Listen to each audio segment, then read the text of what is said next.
नमस्कार, आप देख रहे हैं टोटल टीवी। मैं हूं सौरभ जौहरी। हमारी खास पेशकश में आपका स्वागत है।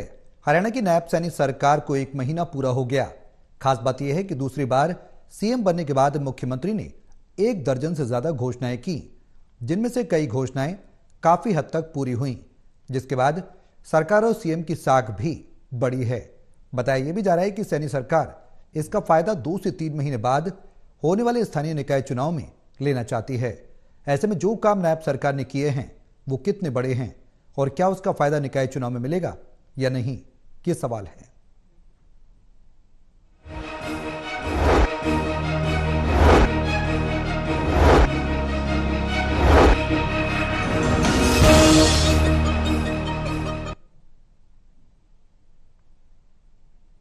तो मैनिफेस्टो के मुताबिक सरकार ने जो काम किए हैं, जो घोषणाएं की, उनको कितना अमली जामा पहनाया गया, ये सवाल जरूर है। और इसका निकाय चुनाव में आगामी 2 से 3 महीने बाद जो होने वाला है, उसको लेकर कितना इसका इफेक्ट पड़ेगा, क्या नेगेटिव इफेक्ट होगा, क्या पॉजिटिव इफेक्ट होगा। वादों का अगर पूरा किया जाए तो पॉजिटिव ही होगा। किस तरीके से देखा जाए सरकार के इन कामों को, तमाम सवाल हैं जिनके जवाब तलाशने की कोशिश करेंगे। हमारे सहयोगी हमारे साथ मौजूद हैं। हिसार से associate editor doctor Mahesh Kumar, Panipat से एसोसिएट एडिटर देवेंद्र कथुरिया हमारे साथ चर्चा में हैं। आप दोनों के साथ मैं चर्चा को आगे बढ़ाऊं, लेकिन उससे पहले एक रिपोर्ट दिखाते हैं। रिपोर्ट देखिए, फिर करेंगे चर्चा की शुरुआत। प्रदेश की नायब सिंह सैनी सरकार को बने 1 महीना पूरा हो गया है। इस 1 महीने में सीएम ने 1 दर्जन से ज्यादा घोषणाएं की हैं, जिनमें से ज्यादातर लागू हो गई हैं। इससे सरकार की ही नहीं, सीएम की खुद की भी साख बड़ी है। सरकार अब इन कामों और अपनी साख के बूते पर शहरी स्थानीय निकायों में इसका पूरा फायदा उठाने की कोशिश में है। स्थानीय निकायों के चुनाव फरवरी मार्च महीने में हो सकते हैं। जब 17 अक्टूबर को हमने अपने शपथ ग्रहण से पहले उनको ज्वाइनिंग लेटर दिया, हमने रिजल्ट निकाला, और मैं आपको माननीय अध्यक्ष जी बताना चाहूंगा कि मुख्यमंत्री कार्यालय में पहले ही दिन जाकर हमने जो अपने संकल्प पत्र में कहा था कि जो हमारे किडनी से ग्रसित पेशेंट थे, ऐसे पेशेंट जिनको हर हफ्ते में 2 बार भी और महीने में 6 बार 7 बार डायलिसिस कराना पड़ता था। गौरतलब है कि दूसरी बार सीएम बनने पर नायब सिंह सैनी ने सबसे बड़ी घोषणा शपथ लेने से पहले 24,000 युवाओं की अटकी पड़ी भर्ती की ज्वाइनिंग कराने की घोषणा की थी। उसी दिन इसे पूरा करके दिखाया। एससी आरक्षण में वर्गीकरण, 1,20,000 हरियाणा कौशल रोजगार निगम के कर्मियों को रिटायरमेंट तक जॉब गारंटी, रोड इंफ्रा और किसानों को खेत की मिट्टी की जांच और इसकी रिपोर्ट व्हाट्सएप पर भिजवाने जैसे काम शुरू करके दिखा दिए।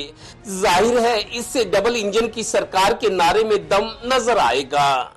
मैं प्रदेश की जनता को, आदरणीय अध्यक्ष जी, आपके माध्यम से, इस महान सदन के माध्यम से मैं विश्वास दिलाता हूं कि हमारा चुनाव संकल्प पत्र हमारे लिए गीता के समान है। इसमें शामिल हर संकल्प को हम हर हालत में पूरा करेंगे। गौरतलब है कि सरकार अब जल्द ही 30 नगरीय इकाइयों के चुनाव करवाने के लिए वार्ड बंदी के काम को पूरा करना चाह रही है।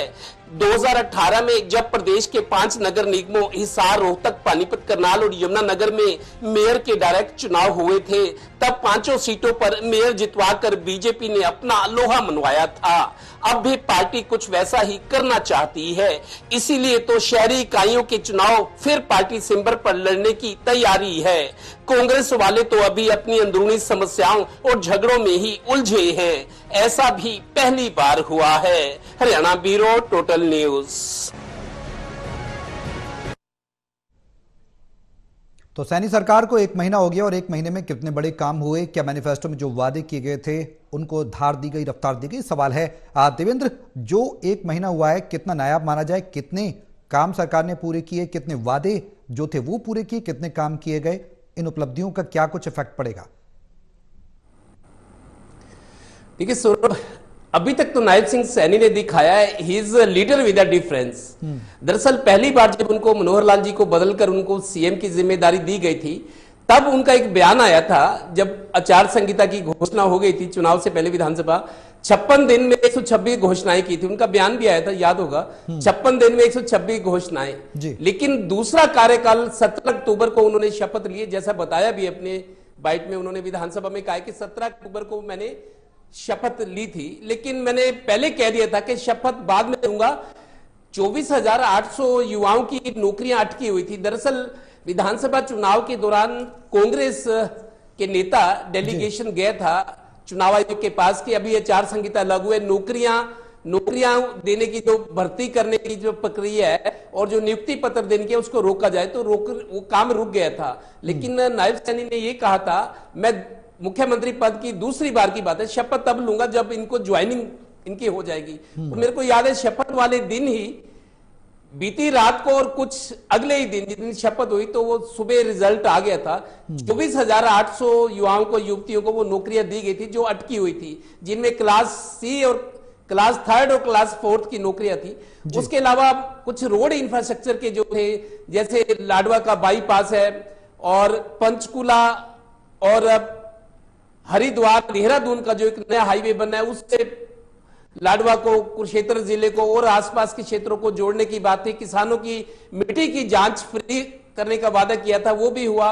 और जो मिट्टी की जांच, जो मृदा, उसकी जो लिक्विडिटी होती है, मिट्टी की जांच के जो पाया जाता है, उसकी रिपोर्ट व्हाट्सएप पे किसानों को भिजवाई। इसके अलावा एक बड़ा वायदा ये भी था, 1,20,000 जो युवा हरियाणा कौशल रोजगार निगम के तहत काम कर रहे थे, चुनाव से पहले वायदा हुआ था कि हमारी सरकार आई, बीजेपी की सरकार बनी तो इनको जो रिटायरमेंट की एज हरियाणा में 58 साल है, जैसे नियमित कर्मचारी होते हैं 58 साल तक उनकी नौकरी पक्की रहेगी, इनको हटाया नहीं जाएगा। तो इस तरह के कुछ वायदे थे जो उन्होंने पूरे किए हैं और उससे उनकी साख बढ़ी है और सरकार की साख बढ़ी है।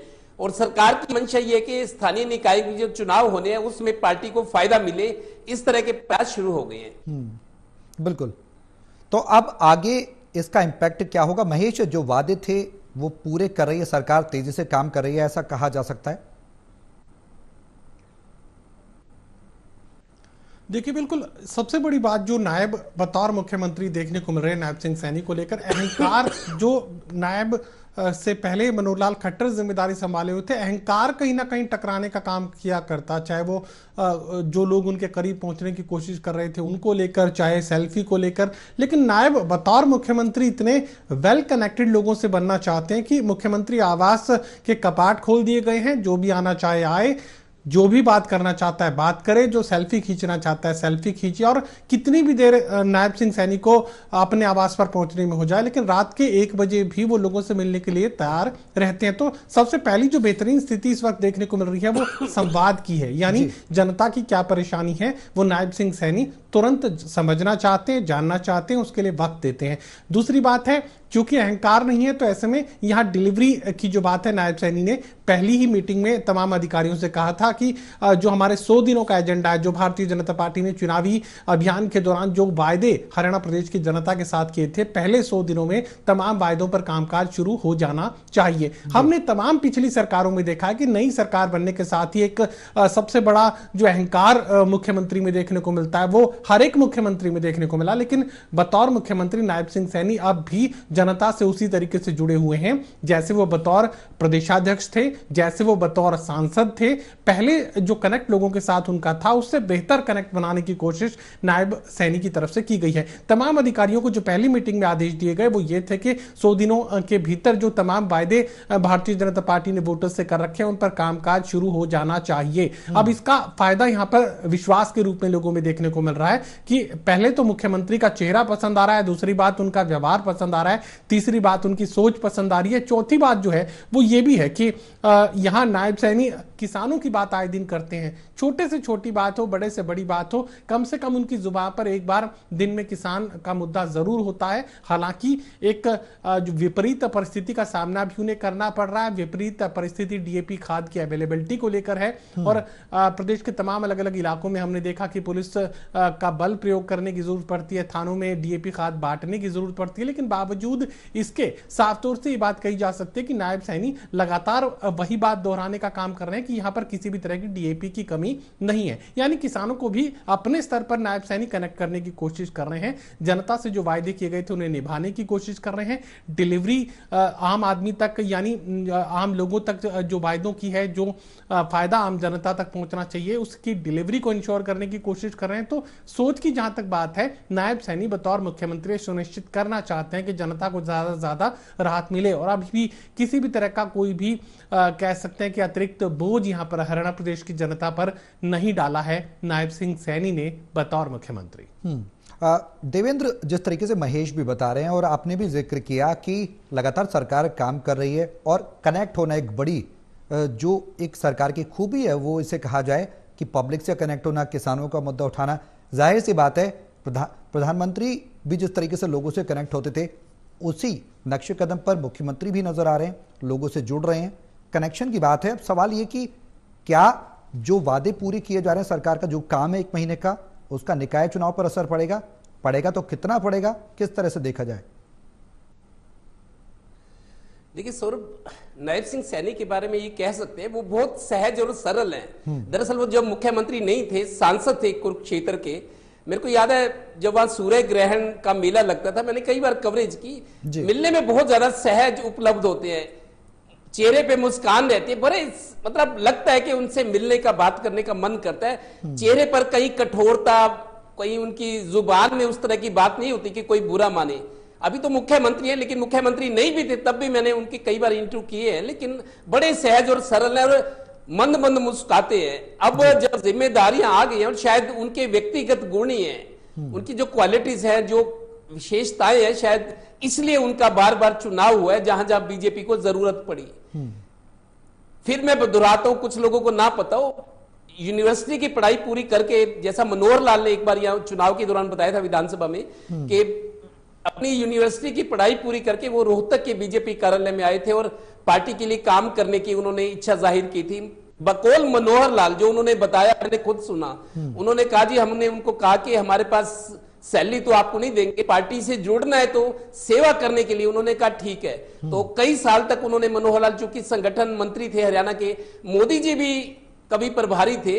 ये 1996 से 99 की बात है जब बंसीलाल की सरकार थी, बीजेपी गठबंधन के साथ मुख्यमंत्री बंसीलाल थे। उस दौरान नरेंद्र मोदी हरियाणा के बीजेपी के प्रभारी थे और मनोहर लाल संगठन मंत्री थे। दोनों गांव गांव जाते थे, स्कूटर पर बैठकर प्रचार करते थे, कंधे पे झोला होता था। दोनों का उस विश्वास को जिस तरीके से उन्होंने काम किया, और नायब सिंह सैनी ने उसके बाद मनोहर लाल के विश्वास को जिस तरह से जीता, और बताते हैं कि बीजेपी के लोग मनोहर लाल जी की गाड़ी भी चलाई काफी टाइम तक नायब सैनी ने। उसके बाद जब 2014 में मुख्यमंत्री बने मनोहर लाल, तो मनोहर लाल का क्योंकि भरोसा जीत चुके थे कि एक अच्छे युवा के रूप में जो सेवा भाव जिनमें है, मनोहर लाल ने उनको नारायणगढ़ से चुनाव लड़वाया 2014 में, तो उनको मंत्री बनाया, श्रम एवं रोजगार मंत्री थे। फिर उसके बाद 2019 आया तो दरअसल मनोहर लाल के सामने एक चुनौती ये थी कि अनिल विज थोड़ा सा कुछ बयानबाजी करते थे जिससे परेशानी रहती थी मनोहर लाल बतौर मुख्यमंत्री। तो उन्होंने अनिल विज को थोड़ा सा उस तरह से कंट्रोल करने के लिए अंबाला से एक और मंत्री बना दिया जिसका नाम नायब सिंह सैनी था, नारायणगढ़ से। तो 2019 का दौर आया, 2019 में फिर कुरुक्षेत्र से उनको सांसद का चुनाव लड़वाया, जितवाया। सांसद रहते ही जब जरूरत पड़ी 2024 के, जब मोदी जी के लिए चुनाव लड़ा जा रहा था कि तीसरी बार रिपीट करनी है सरकार, मोदी को तीसरी बार प्रधानमंत्री बनाना है, तो सांसद रहते ही कुरुक्षेत्र का लोकसभा चुनाव से पहले उनको प्रदेश अध्यक्ष की जिम्मेदारी दी गई और देखते देखते 4-6 महीने उनको मुख्यमंत्री बनाया गया और अब फिर मुख्यमंत्री। मतलब इतने कम समय में उनकी काबिलियत या उन पर भरोसा या उनके गुण थे जिस वजह से पार्टी, मनोहर लाल जी ने उनको आगे बढ़ाया और दूसरों ने भी एतराज नहीं किया। नायब सिंह सैनी के उनके गुणों को देखकर, और मेरे को लगता है वो अपने आप को अब साबित कर रहे हैं, लगातार दूसरी बार मुख्यमंत्री बने। अभी 1 महीना हुआ है, 17 अक्टूबर को शपथ ली थी और विधानसभा में 14 तारीख को जैसे उन्होंने बोला कि मैंने जो कहा था उसमें ज्यादातर घोषणाएं मेरी पूरी होगी। और हम अपने संकल्प पत्र को गीता की तरह मानते हैं। गीता की तरह ये शब्द उन्होंने बोले हैं विधानसभा में, और ये भी कहा है जो थोड़ी बहुत चीजें रह गई है, घोषणाएं हुई है, उसको भी पूरा करेंगे। लिहाजा मंशा बहुत अच्छी है, नायब सैनी की मंशा अच्छी है, उनका स्वभाव अच्छा है, सरल है, सहज है, शायद इसी वजह से ब्यूरोक्रेसी भी उनको पसंद करी है। और हरियाणा का इतिहास बताता है, जो मुख्यमंत्री पब्लिक के बीच रहा है, पब्लिक से कनेक्ट रखा है उसने, और वो लंबे टाइम तक चला है, चाहे वो भजन लाल थे, चौधरी देवीलाल थे, चौटाला थे, बंसी लाल थे, भूपेंद्र हुड्डा भी थे। रात को 12-12, 1-1 बजे तक सीएम हाउस में मुख्यमंत्री लोगों से मिलते थे, जिन मुख्यमंत्री का मैंने नाम लिया। रात को 12-1-1 बजे मुख्यमंत्री सीएम हाउस में लोग मिलकर जब अपने घर, कोई रोहतक आता था, कोई पानीपत, अंबाला, कोई सिरसा, कोई गुड़गांव, फरीदाबाद, वो उछलते हुए आते थे, लोगों को बताते थे कि रात को 1 बजे सीएम साहब ने मेरी बात सुनी, मुझसे मिले। तो पब्लिक फ्रेंडली जो होते हैं, पब्लिक में रहने वाले जो मुख्यमंत्री हैं, वो लंबे टाइम तक उन्होंने हरियाणा पर राज किया है। जी महेश, इम्पैक्ट की बात करें तो इसका असर कितना पड़ेगा? निकाय चुनाव भी होने हैं, ये जो काम कर रहे हैं, कनेक्टिविटी है, लोगों से जुड़ना, इसके प्रभाव को किस तरह से देखा जाए? कितना असर आगामी निकाय चुनाव पर देखते हैं? देखिए सौरभ, इम्पैक्ट की जहां तक बात है तो साफ तौर से ये बात तक कही जा सकती है कि चुनावी अग्नि परीक्षा में सामने कौन है, चुनावी जो वैतरणी है उसी पर निर्भर करती है कितना परफॉर्मेंस आएगा। सामने कोई है नहीं। दरअसल क्षेत्रीय दल, चाहे इंडियन नेशनल लोकदल की बात की जाए, चाहे जेजेपी की बात की जाए, तमाम जो क्षेत्रीय दल थे वो पहले से शून्य के बराबर नजर आ रहे थे और शून्य का परफॉर्मेंस ही देखने को मिला। चाहे लोकसभा चुनाव की बात हो, चाहे विधानसभा चुनाव की बात हो। हालांकि 2 सीटें इंडियन नेशनल लोकदल जरूर यहां पर जीत पाने में कामयाब हुआ, लेकिन ओवरऑल परफॉर्मेंस की बात की जाए तो कोई खास वजूद उनका नजर आया नहीं। तो ऐसे में ये कहा जा सकता है कि कांग्रेस पार्टी की जो अंदरूनी परिस्थितियां इस वक्त बनी हुई हैं वो अब भी विस्फोटक परिस्थिति वहां पर देखने को मिल रही है। अब भी हालांकि फ्री हैंड भूपेंद्र सिंह हुड्डा को दिया, 72 टिकटें भूपेंद्र सिंह हुड्डा ने बांटी। ये गारंटी कांग्रेस पार्टी के शीर्ष नेताओं को दी गई थी हुड्डा की तरफ से कि वो सरकार बनाने जा रहे हैं, लेकिन सरकार नहीं बन पाई। अब अगर हार की जिम्मेदारी लेनी है तो हार की जिम्मेदारी कौन ले, ये सबसे बड़ा सवाल है। जिसे फ्री हैंड दिया गया था, क्या वो हार के लिए जिम्मेदार हैं?